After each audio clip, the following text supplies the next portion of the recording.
In November of 2018, City News broke the then exclusive details of a horrific student-on-student sexual assault inside a locker room here at Toronto's all-boys St. Michael's College School. Now, since then, 3 former students have pled guilty and been convicted. A 4th has pled not guilty. And now the video of the assault that sparked the entire investigation could be thrown out of court. Today, the virtual youth court trial revolved around the admissibility of disturbing video of a young victim being raped with a broomstick at St. Mike's. The incident was recorded by a cell phone camera, though according to the defense, the video shouldn't be allowed as evidence at the trial because the Crown allegedly hasn't proven to the court who took the video, which ended up on the cell phones of dozens of students, a copy of which was eventually emailed to the former principal, who then shared it with police.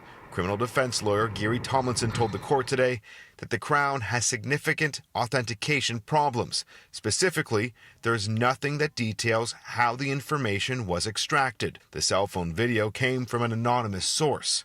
Lawyer Colleen McEwen told City News today that if the judge sides with the defense, this could create complications for the Crown's case. Video evidence can be really powerful evidence, especially if it's depicting the alleged sexual assault. But many cases are proven without any evidence to corroborate the witness's testimony.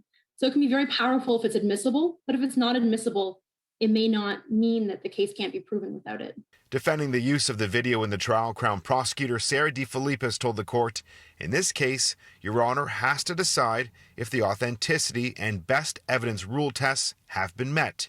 And Your Honor then has to decide the context of the evidence that has been presented.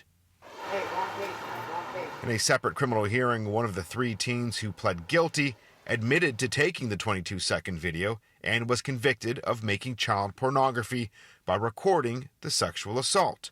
Though evidence deemed admissible in one case doesn't mean that it can automatically be used in a separate trial. The Crown has thus far elected not to call any of the previously convicted teens to testify at this trial. Before this piece of evidence is admissible, the Crown would have to authenticate it, or at least satisfy the judge that it is what the Crown says it is. And there are different ways of doing that, but one way certainly would be to have the person who took the video say, yes, that's the video that I took.